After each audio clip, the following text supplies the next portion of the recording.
Salut, c'est Yann, j'espère que tu vas bien. Alors aujourd'hui, je voudrais te donner 10 idées de business qui marchent pour 2020. Ça va t'intéresser si tu sais pas trop dans quoi te lancer aujourd'hui, ou alors si tu as déjà un business mais tu sais pas vraiment si c'est viable, tu te demandes peut-être si tu as raison de continuer ou pas. Donc reste bien jusqu'à la fin de cette vidéo parce qu'on va commencer de la 10e idée à la meilleure idée. Donc on va faire 10, 9, 8, 7, 6, 5, 4, 3, 2, 1. Donc reste bien jusqu'au bout. Juste avant de rentrer dans les détails, je voudrais te prévenir si tu es consultant, freelance, formateur, coach, bref, si tu vends tes services à des entreprises de manière générale, j'ai une formation gratuite continue, tu as le lien en description, tu peux aussi cliquer sur le i si tu es sur YouTube, et en t'inscrivant, tu vas recevoir chaque matin à 9h un email dans lequel je donne un conseil, une astuce, un hack, une méthode pour trouver plus de clients ou pour facturer tes services à prix d'or. Donc ça va t'intéresser si tu as envie de développer ton business, si tu es entrepreneur et que tu as envie de développer ton business. Donc encore une fois, tu as le lien en description ou alors tu cliques sur le i sur YouTube. Alors maintenant, on va parler de ce fameux top 10.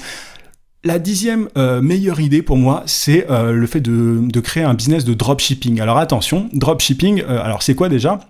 C'est le fait de vendre des produits sur Internet en ayant un fournisseur à côté. C'est-à-dire qu'avant, alors c'est encore le cas, il y a des business qui vont se fournir en Chine, mais t'as pas que ça.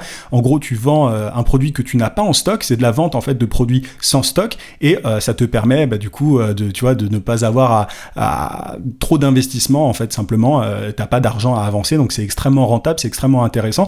Par contre, il faut faire attention parce qu'il y a eu pas mal de bêtises qui ont été faites dans le dropshipping par le passé, des gens qui vendaient des produits de mauvaise qualité, des délais de livraison vraiment absurdes, genre 3 semaines, 1 mois pour des trucs, donc il faut faire attention à ça. Et moi, ce que je te recommande vraiment, c'est de développer une réelle marque. Ne sois pas juste dans l'opportunité, ne sois pas juste dans tu vois, ne cherche pas juste à faire du cash à l'instant T, essaie de voir long terme. Il y a plein de gens qui se sont fait, plein de business de dropshipping qui se sont fait écraser en fait parce qu'ils n'ont pas développé de marque, ils ont simplement chopé des petits produits en Chine, etc., de mauvaise qualité, ils se sont fait défoncer par leurs clients parce que c'était du travail mal fait, et du coup ces business-là sont morts aujourd'hui. Donc attention à ne pas faire partie de ces gens-là. Tu avais notamment une youtubeuse, Emma Cake Cup, qui avait fait la promotion du site de dropshipping d'un ami à elle, je crois, et c'était fait vraiment allumé par son audience parce que le site était de mauvaise qualité. Bref, attention à ça, choisis bien ton fournisseur, crée une réelle marque, travaille vraiment ta marque, et je te recommanderais, je suis pas spécialiste du sujet, mais je te recommanderais vraiment de te pencher sur Amazon. Vends principalement tes produits sur Amazon,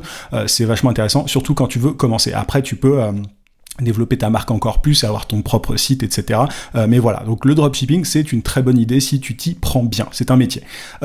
9e idée, l'influence marketing, c'est monétiser ton audience en fait. Par exemple, peut-être que tu as une grosse audience sur Instagram ou sur YouTube, etc. Tu peux tout à fait monétiser ton audience. Tu as souvent des marques qui viennent te voir quand tu as une grosse audience pour te demander de faire la promo de tel ou tel produit. Et même quand tu as une petite audience comme moi, tu vois, moi j'ai des startups qui viennent me voir assez souvent, qui me disent est-ce que on pourrait faire un partenariat pour que tu parles de notre logiciel, etc. Alors moi je le fais pas, je vends surtout mes produits à moi. Quand tu es micro-influenceur, quand tu as une niche comme moi, quand tu parles de sujets très spécifiques et qui ne sont pas grand public, c'est beaucoup plus intéressant de vendre tes produits, j'y reviendrai par la suite, mais en tout cas, quand tu développes une audience grand public en gaming, en lifestyle, etc. Alors évidemment, il y a beaucoup de concurrence, mais si tu développes une marque, on parle toujours de marque aussi, tu vois, là pour le coup, si tu développes une marque forte, une marque personnelle forte et que tu as une audience très engagée, tu as des marques qui vont venir vers toi, et tu peux même aussi en approcher pour leur dire, tiens, j'aime bien ce que vous faites, est-ce qu'on ferait pas un partenariat ? Donc c'est intéressant de le faire, faut maintenant être quand même assez patient dans le sens où, tu vois, moi, alors, encore une fois, je suis dans une niche, mais moi j'ai fait 600 vidéos et quelques et j'ai 20 000 abonnés en 3 ans de travail. Donc tu vois, il faut être prêt à ça, mais c'est très intéressant parce qu'avoir une audience, c'est comme un capital en soi, c'est-à-dire que c'est un réel filet de sécurité pour les années à venir. Donc 9e idée, influence marketing. 8e idée, les objets artisanaux. Alors pourquoi est-ce que je dis ça ? Il y a tout un tas de boutiques de bijoux, etc. Si tu arrives à raconter une histoire, ton histoire, et à mettre en avant un beau produit qui plaît à des gens, ça peut faire une belle success story, et t'as plein d'exemples. Alors je vais pas t'en citer, sinon on va passer 10 ans sur cette vidéo, mais en tout cas t'as plein d'exemples là-dessus, et au-delà d'ailleurs des objets artisanaux, tu vois, t'as plein de boutiques qui se lancent bio, t'as plein de trucs assez tendance là-dessus, ça plaît, il y a une réelle demande du marché, donc fonce si voilà, tu as détecté un certain intérêt du marché et que tu peux vendre des produits qui intéressent, mais voilà, essaye toujours de mettre en avant de créer une marque en fait, et si tu peux lier ton histoire personnelle, par exemple si tu as détecté voilà, qu'il y avait un manque dans le marché et que tu combles ce manque, et si tu peux raconter ton histoire, la manière dont tu as détecté ce manque, voilà, fais-le, c'est encore plus fort pour avoir des clients fidèles, des clients engagés. Donc voilà pour cette 8e idée, donc vendre des objets artisanaux. On parle d'e-commerce concrètement, mais là c'est pas du dropshipping, c'est pas de la vente sans stock, ce sont évidemment des produits que tu as en stock toi et que tu vends à des gens sur Internet. 7e idée, c'est le fait de proposer un SaaS, un Software as a Service. Tu sais, c'est les logiciels que tu vends par abonnement. Tu as des CRM, tu as des outils d'automatisation dans ce genre-là. Tu sais, c'est les trucs que tu payes 20 euros par mois. 30, 90, enfin, c'est extrêmement intéressant parce que souvent c'est par abonnement, les software as a service, les SaaS, donc ce sont des startups en l'occurrence, souvent voilà, c'est par abonnement, donc une personne va, par exemple pour la programmation de ses publications sur les réseaux sociaux, elle va utiliser un outil comme Hootsuite. Alors c'est énorme comme outil, pour le coup tu vas pas forcément rivaliser avec ce genre d'outil, mais la personne, enfin il y a beaucoup d'agences digitales notamment qui payent Hootsuite tous les mois, et du coup ça fait énormément d'argent pour Hootsuite.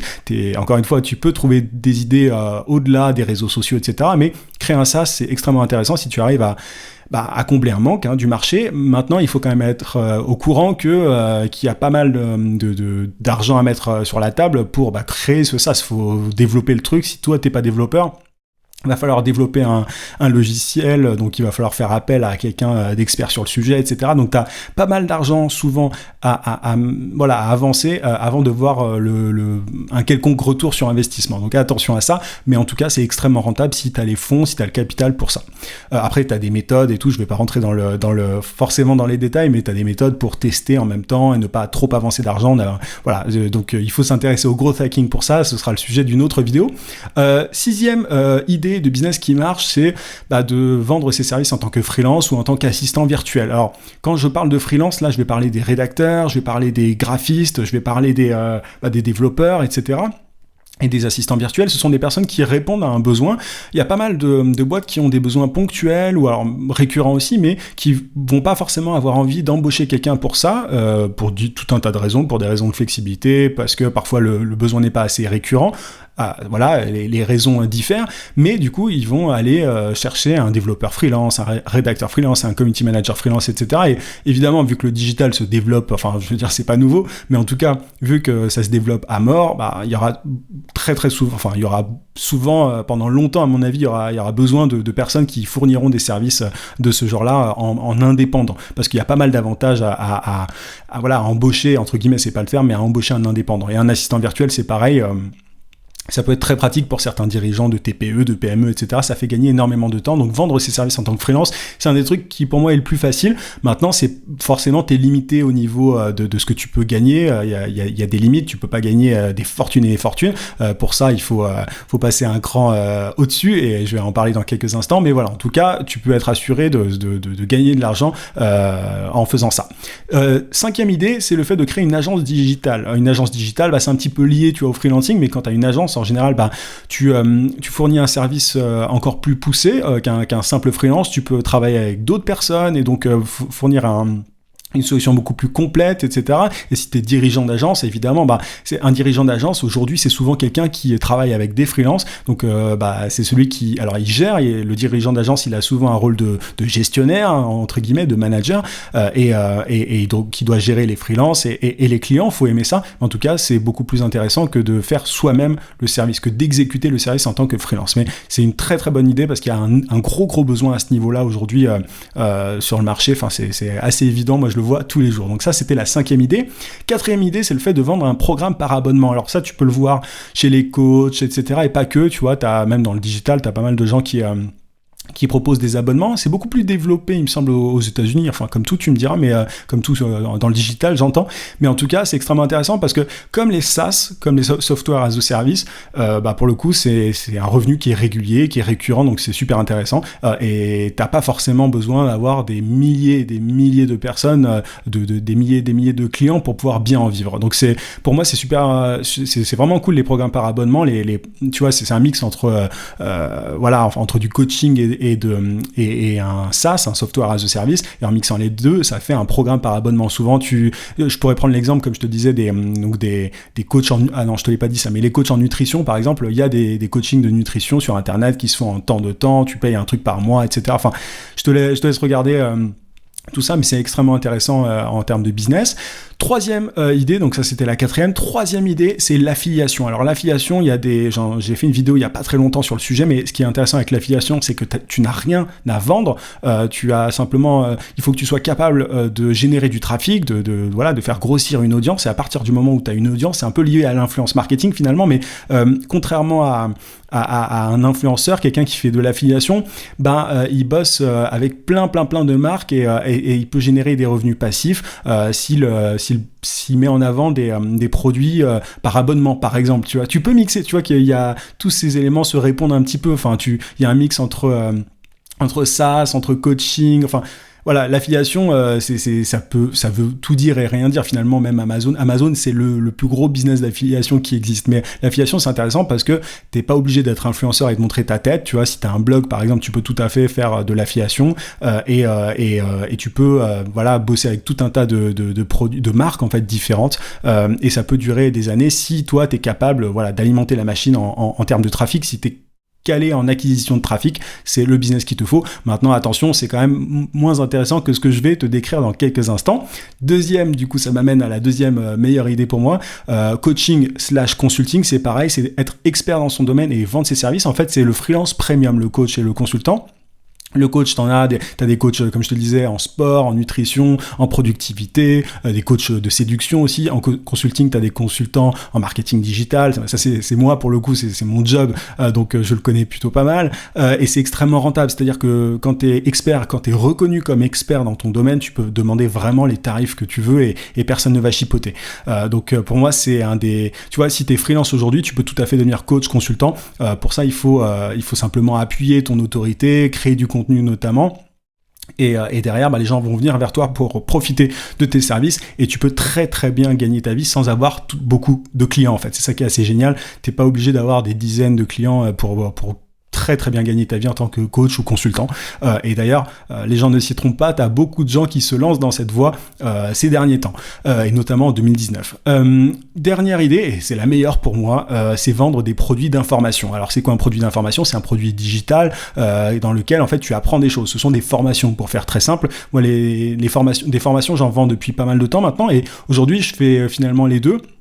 Je vends plus des produits d'information aujourd'hui que je ne fais de consulting parce que c'est un choix. Je préfère vendre des produits d'information parce que la marge est énorme par rapport à un e-commerce, par exemple. C'est-à-dire que là, t'as pas vraiment d'investissement à faire, t'as quelques logiciels à avoir, mais t'as pas grand-chose à faire. Et à chaque fois que tu vends un produit, tu te fais une marge vraiment importante.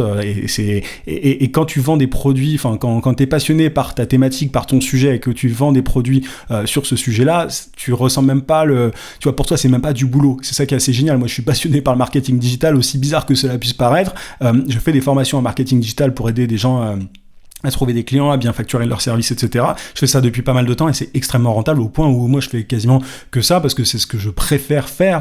Et voilà, donc moi, je suis très, très content Et en fait, quand tu mixes, tu peux mixer, tu vois, le fait de créer une communauté comme un gros influenceur, mais pour le coup sans avoir des millions d'abonnés, et la vente de produits d'information. Moi aujourd'hui j'ai une communauté de 20 000 personnes et je vends des produits d'information. Donc c'est pour ça que souvent je refuse de faire la promotion de start-up, etc. Parce que je sais que c'est beaucoup plus rentable pour moi.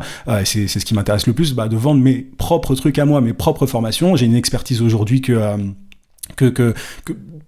j'aime faire partager aussi. J'aime bien aider les personnes à développer leur business et maintenant ça fait 2 ans et demi maintenant que je fais ça et c'est vraiment très très intéressant. Donc si toi aussi tu peux créer une communauté à terme, je t'invite à vraiment à te positionner sur ce business là, sur ce type de business là. Après ça sert à rien de faire la même chose que les autres. Moi quand je me suis lancé et que je vendais des produits d'information pour les freelances, il y avait personne qui faisait ça, presque, il devait y en avoir mais pas beaucoup, et aujourd'hui c'est beaucoup plus développé, mais trouve ton truc et tu verras que tu as tout un tas de marchés qui existent et la formation c'est un business qui représente des milliards, je crois, des milliards d'euros, tu vois, si on compte tout le marché mondial, des milliards de dollars pour le coup. Donc il y a largement de la place pour toi et pour d'autres personnes. Enfin, je veux dire, c'est pas prêt de s'épuiser. Les gens sont avides de connaissances, ils ont envie d'apprendre des choses, et c'est une très bonne chose du coup pour toi comme pour eux. Je veux dire, apprendre, c'est la base de tout, et les gens adorent ça. Donc c'est un très très bon business et c'est pas prêt de s'arrêter. Donc à toi de voir dans cette liste de 10 idées qui marchent toutes pour le coup, laquelle te convient le mieux, laquelle est la plus pertinente pour toi. Peut-être que encore une fois t'as pas envie de créer des tonnes de contenu et du coup être freelance pour l'instant ça te suffit dans le but de devenir consultant après, et peut-être à la fin vendre des produits d'information, mais c'est pas ton objectif. Peut-être que toi, sinon, tu es plus à l'aise avec la vente de produits physiques. Bref, peu importe, à toi de voir. En tout cas, tu connais les 10 idées, enfin mon top 10, évidemment, ça n'engage que moi, mais mon top 10 des idées qui marchent pour 2020. Si cette vidéo t'a plu, n'hésite pas à mettre un gros pouce et à la partager également. Tu peux aussi t'abonner à la chaîne si c'est pas déjà fait et cliquer sur la cloche de notification si tu veux plus de vidéos de ce genre-là. En tout cas, voilà, j'espère qu'elle t'a été utile et qu'elle t'aidera à aborder 2020 de manière confiante. Je te souhaite plein de succès. Je te dis à très vite.